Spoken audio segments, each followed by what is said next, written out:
Senhores, tudo bem? Sejam bem-vindos aqui mais uma vez conosco, professor Dorival Conte Júnior, Língua Portuguesa. Seguinte, nesse vídeo aqui eu vou trazer os comentários dessa prova que vocês fizeram aí, vocês realizaram no domingo passado, o oficial legislativo. Nós vamos comentar sobre esse número que aparece ao lado aí, 203, é o número do gabarito que a banca forneceu, e eu vou trazer aqui para vocês esse gabarito. A gente vai fazer uns comentários aqui sobre as questões, tá ok? Vamos lá então? Vamos para cima então. Bom, nós temos aqui, primeiro caso aqui, o texto, né? O examinador deu um texto, pede para você ler o texto para responder as questões de 1 a 4. Tá aí o título do texto. Nós vamos uma resposta aqui já para comentar com vocês. Banco examinador entendeu que essa questão 1, de acordo com o texto, é correto afirmar que a autora, apesar de ter encontrado o significado da palavra magnânima, ainda estava curiosa sobre a aplicação prática de seu sentido na própria vida. Aqui, ó, a gente tem a palavra magnânima, que é uma palavra-chave, né? A gente traz aqui, ó, quer ver? Vamos pegar aqui, ó. Primeiro ele já começa lá no início do texto, ele traz essa palavrinha aí, magnânima, né? Aparece aqui, ó. Na verdade, aqui aparece um derivado dessa palavra, né? Que é o título do texto. Aqui a gente vai pela palavra-chave, que é essa que aparece no contexto. Se a gente olhar um pouquinho mais à frente, aqui de novo aparece essa variante aqui, né? Nesse contexto. E depois aqui, no final, você encontra no penúltimo parágrafo nenhuma, essa palavra não aparece aqui, e nem aqui no último parágrafo também. Então a gente volta aqui e vamos dar uma olhadinha só.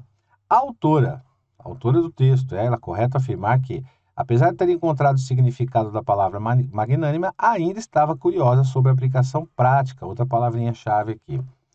Então, encontrou o significado dessa palavra aqui.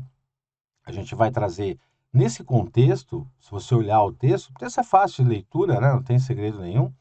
Dá para você identificar aqui, por exemplo, ó, traz no segundo parágrafo, né? Traz aqui no segundo parágrafo, ó, seguimos aqui juntos de onde compartilha a experiência desvendado fascinante de palavra a partir de bem conhecida como idílica. Aliás, ele faz essa pergunta, né?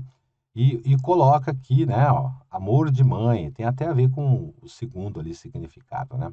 Só que aqui, ó, lá no comecinho do texto, você já encontra o significado aqui, ó, seu significado na prática. Essa aqui é outra palavrinha-chave que aparece também.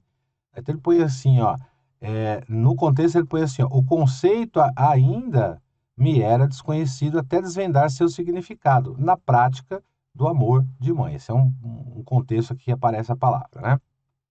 Depois, continuando aqui, no segundo parágrafo, né, seguimos aqui juntos e tal, não aparece essa palavra magnânima, mas a gente pode ir pelo contexto também, tá? Aí você vai lá para o terceiro. O terceiro parágrafo tem a palavrinha destacada aqui, ó, também não aparece lá no começo do texto, mas aí ele põe aqui, ó, instigada a traduzir a fascinante palavra em termos práticos, tá? Como era de se esperar, né? A mãe tal, seguir a leitura ansiosa, poder aplicá-la aqui, ó, poder aplicá-la em um contexto prático da vida real. Então, esse conjunto de palavras aqui, ele responde à questão. A gente tem depois o último parágrafo, o penúltimo também, que pode ser lido, mas aqui, ó, aqui ele já responde a questão do texto, é bem tranquilo, dá até para você fazer por eliminação. Então, é uma questão simples também, não tem muito segredo, não.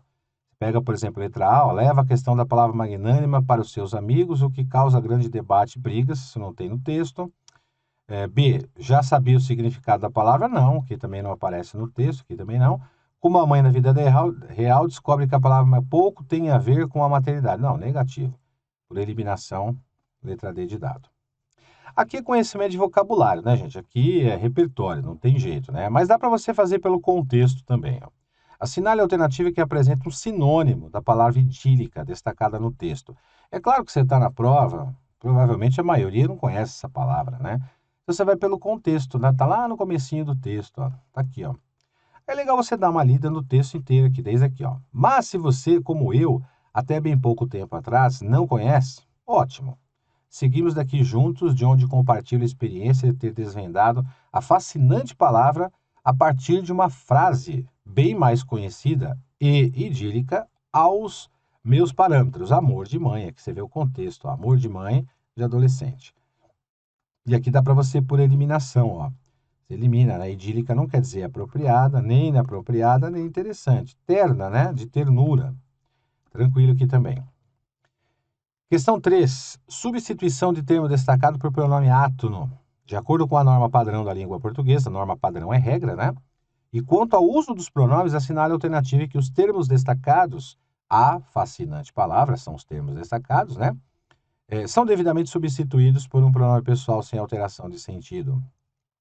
Bom, primeiro, por que você não pode usar o lhe aqui? O lhe tem que ser usado quando o verbo for transitivo indireto e exigir preposição a ou para, mas tem que ser personificado, né? Tem que ter sentido de ser personificado. A gente comenta isso lá nas aulas, né? Como não tem esse sentido, primeiro que o verbo não exige preposição, né? Porque quem traduz alguma coisa, e a fascinante palavra não tem sentido de ser personificado. Então você já pode eliminar aí a letra A, né? Não pode ser o lhe aí, ó. Eliminamos aqui, ó. Letra C, vou fazer uma por uma aqui, ó. A letra C, para ser nos e nas, o verbo tem que ser transitivo direto, terminado em som nasal, que é M ou ON. Então não tem essa característica, né? E o verbo, quando ele é transitivo direto, que é o caso aqui, por exemplo, quem traduz alguma coisa, e é terminado em R, nós substituímos por lo, lá, los e las. Como fascinante é singular, feminino, então nós vamos utilizar o lá aí, retirando a terminação do verbo, né? Correta, a letra B aí. Leia a frase abaixo para responder a questão 4. Levei o tema a alguns amigos. Esse a alguns amigos é uma preposição. Então, de acordo com a norma padrão da língua portuguesa, e quanto às classes de palavras, aqui a morfologia, né? Análise morfológica, assinale a alternativa em que a palavra destacada, que é esse a aqui, né? Que é a preposição, pertence à mesma classe gramatical da palavra a destacada na frase acima. Bom, se é uma preposição, vamos olhar uma por uma aqui, ó. Letra A. Imaginava que a conhecia. Esse a aqui na letra A, ele é um pronome oblíquo átono, pronome pessoal oblíquo átono. Conhecia alguém, né? Letra B. Queria que a imaginação voasse. Esse a, na letra B, é um artigo feminino singular. Na letra D, desculpe a minha curiosidade, também, aqui na letra D, ele é um artigo. Então, sobrou a letra C. E por que esse a é só preposição, né, e não tem artigo? Porque reparem que esse pronome relativo, que é o qual que aparece aqui, ele faz referência ao substantivo anteposto, né, que é o substantivo casa. E a palavra casa, ela não recebeu determinante aqui, ó, nenhum determinante, nenhum adjunto adnominal foi encaixado na palavra casa. Portanto, palavra casa no sentido de moradia, só que sem determinante. Então, ele não recebe artigo, ele só recebe preposição. Esse a é preposição do verbo voltar. Quem volta, volta a. Tá?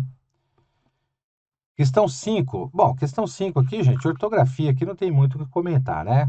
Nunca gostei de calda de chocolate. Se calda com L aqui é o doce, né?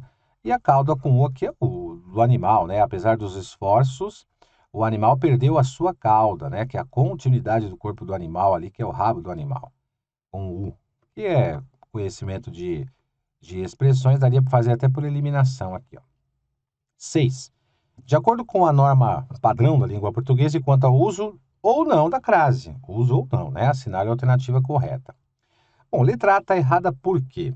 Porque esse à noite aqui deveria receber crase, porque ele é uma locução, né? Uma locução ou também chamado de adjunto adverbial, e esse adjunto adverbial é de tempo. As locuções, né, chamada também locução feminina, toda locução feminina iniciada por A, ela recebe um acento. Essa é uma locução adverbial. Então, à noite aqui, vamos colocar um acento aqui, ó, né? Que é durante a noite. Sua mãe sempre saía de manhã e só voltava à noite, ou de noite também. Na letra C, reclamava que trabalhava sem parar de janeiro a dezembro. A gente tem período aqui, tá vendo? De janeiro a dezembro. Aí você vai dizer para mim, mas na letra B também a gente tem período, né? Ó, de segunda a sexta. Isso, também, né? Também temos um período aqui. Só que o que acontece? Na letra B de bola, esse período, né, que consta que sexta-feira, ele recebe um determinante, ó, que é da próxima semana. Então não é qualquer sexta-feira, é uma sexta-feira da próxima semana. Esse determinante aqui obriga o artigo anteposto à palavra sexta, que somou, então, a preposição a. Então, crase obrigatória. O que não acontece na letra C, tá vendo? Dezembro não recebe determinante aqui, ó. E depois, na letra D de dado, ele põe aqui, gostaria de fazer uma bela visita, fazer uma visita a algum lugar. Ele exigiu preposição a, que somou ao artigo a de praia. Então, aqui é crase obrigatória. Então, até por eliminação dá para fazer a questão. 7. De acordo com a norma padrão da língua portuguesa, quanto à acentuação e considerando o contexto em que as palavras se encontram, assinale a alternativa correta. Bom, letra A, aqui está faltando um acento circunflexo no vem, porque esse verbo foi conjugado na terceira pessoa do plural, do presente e do indicativo, e ele concorda com o sujeito males. Os males que vêm para bem. Faltou o acento aí, então. Na letra B de bola, esse é o problema. Você pensa facilmente. Se facilmente está errado, né? Esse é um advérbio. Né? O advérbio, ele não recebe acento, é uma palavra invariável, inclusive, né?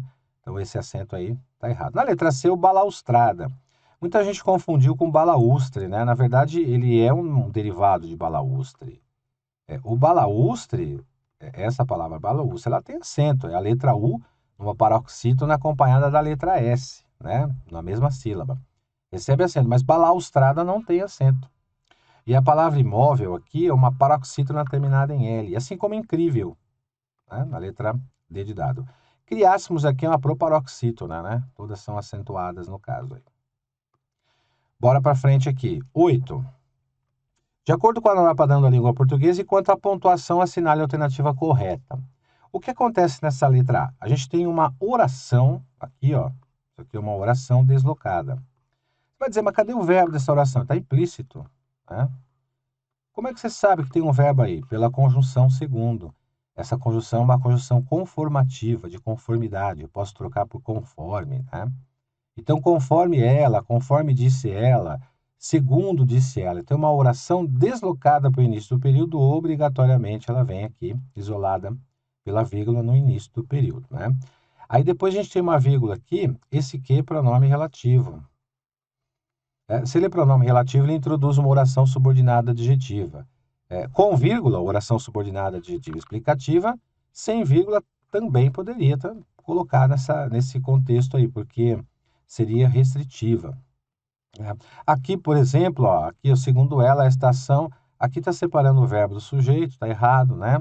Ó, segundo ela, se a estação é realizada, se é realizada em, aqui está separando também do complemento, segundo ela, a estação é realizada por prefeituras que podem aderir, aqui o podem aderir é locução verbal, separou o verbo auxiliar do principal, não pode acontecer isso aí, tá bom? E agora nós vamos correr lá na frente na questão 30, porque tem aqui os termos aqui da redação oficial, né? As comunicações administrativas devem ser sempre formais. Isso, perfeito. Sob tal atributo é da formalidade, né?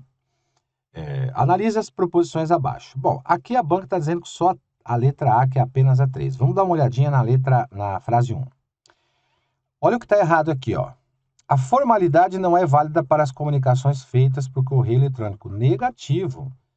O correio eletrônico, que é o e-mail, ele não tem uma formalidade na sua concepção quando você envia o documento ali no corpo, né, do correio eletrônico.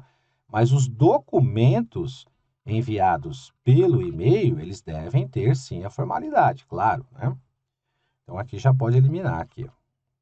2. Refere-se exclusivamente ao emprego do pronome de tratamento. Bom, o pronome de tratamento é um dos exemplos aqui da formalidade dos documentos, mas não é só esse exclusivamente que deixa a 2 errada, né? Então, o jargão burocrático deve ser evitado na frase 3.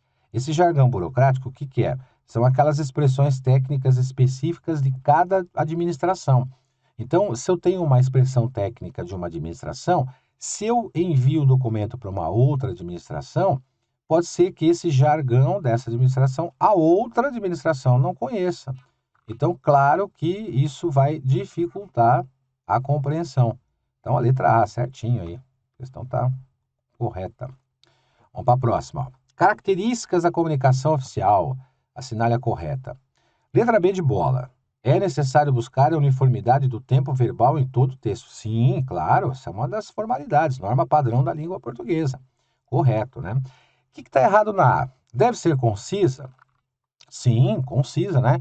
Escrever menos, informar mais, né? Apresentar economia de pensamento negativo, né? Economia de pensamento você prejudica o contexto, né? E a eliminação de certas partes do documento, negativo também, né? Você não pode eliminar aquilo que vai ser o entendimento do texto, né?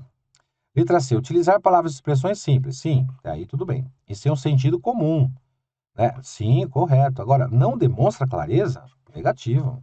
O fato de usar palavras simples, sentido comum, tem que demonstrar clareza, né? D de dado, o atributo da precisão complementa a clareza. Bom, precisão vocabular pode ter um complemento de clareza e caracteriza-se pela manifestação de pensamento ou da ideia com as mesmas palavras. Aí vem aqui, ó, valorizando o emprego de sinonímia com propósito estilístico. Não, você não tem propósito estilístico, porque esse propósito estilístico, aliás, a sinonímia tem que ser evitada, né? Esse propósito estilístico são os propósitos estilísticos, eles são utilizados em poemas, em poesias. Então, realmente, a letra D aí está errada nesse contexto, no finalzinho aí, né? Sobre elaboração do ofício, assinale a correta. C. O vocativo deve ser alinhado à margem esquerda, segundo o manual, é isso mesmo, né? De acordo com o pronome de tratamento e o cargo. Perfeito. Com o recuo do parágrafo, até aí, beleza, tá? Agora, vamos supor que você tenha esquecido disso. Olha a letra A. Enumeração das páginas obrigatória, perfeito, a partir da segunda página, só que aqui ele coloca alinhada à esquerda, na verdade é alinhada à direita, né? Então aqui já elimina. B. Na correspondência oficial, a impressão pode ser somente de uma das faces, negativo. Ambas as faces, até para economizar papel, né? Então essa B também está errada, vamos jogar fora. D de dado, quanto mais de um órgão envia, tá, o ofício conjunto, né? Conjuntamente, o mesmo expediente para um único órgão receptor, chamado ofício conjunto, apenas a sigla de um deles, negativa, a sigla de mais de um. Então, por exemplo, se dois órgãos enviam o documento, o emissor, aqui, ó, são os emissores, a sigla desses dois órgãos deve ter, e não apenas um só. Fechou? E vamos para a última aqui. Então, no que se refere à portaria, que é um documento, né? Analise as proposições. Segundo a banca, só a 1 e a 2. Então, vamos ver. 1. É um instrumento pelo qual ministros ou outras autoridades expedem instruções, isso, instruções, ó, instruções, aqui palavra-chave, né? Sobre a organização e funcionamento do serviço. Isso aqui é um documento que é interno, né? Ele é colocado para dentro do órgão. Então, por exemplo, se eu sou o ministro lá da Fazenda, eu vou expedir lá uma portaria dentro do Ministério da Fazenda. Então, uma organização ou funcionamento do serviço ali. Sobre questões de pessoal, claro, né, do próprio Ministério, ou de outra autoridade e outros atos de sua competência. Aí tá beleza, aí tá ok. Vamos ver a 2 aqui, ó. Contém parte preliminar, sim, que é o início, né, a parte normativa, né, a parte que traz a lei, né, a legislação, e a parte final, encerrando ali a ordem de serviço. Beleza, a portaria tá ok. Agora, tal como os atos legislativos possuem fecho? Não, na verdade não, né? Nesse caso, os atos legislativos aqui, atos de lei. Então, há necessidade do fecho, né? O fecho atenciosamente, né? Que normalmente se coloca no texto ou respeitosamente. Então, ok. E aí tá beleza. Por eliminação, a gente consegue acertar essa questão aí, caso você não se lembrasse de todos eles aí. Fechou então? Beleza? Tranquilo? Banco Examinadora assinalou as alternativas, não vimos nenhum tipo de problema. A gente vai fazer a análise aqui também no próximo vídeo, do agente administrativo também. Fica com a gente aí até daqui a pouquinho aí. Valeu!